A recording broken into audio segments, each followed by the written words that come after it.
Hindi ka pa ba na swab test? Hindi pa po. Hmm. Ano naman? Sa ilong lang yung medyo na-atching. Ay, ano? Sige lang. Ay, saglit lang. Sa lalamunan pa, ay dila pa. Opo, sa lalamunan po. Hmm. Sa gilid lang naman, ma'am. Buti nga saglit lang eh. Swab test na din ako pero Yung naman. sakit sa ilong. Hindi naman. Ito pa ba? Okay na po. Saglit lang pala.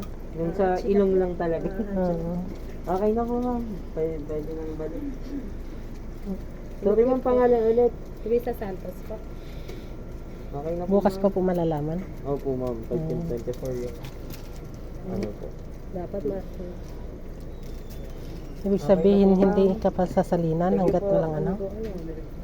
Ay, hindi. Nasalina na ako. Ililipat ka nga sa ano eh. Sa Nasalina private. na ngayon.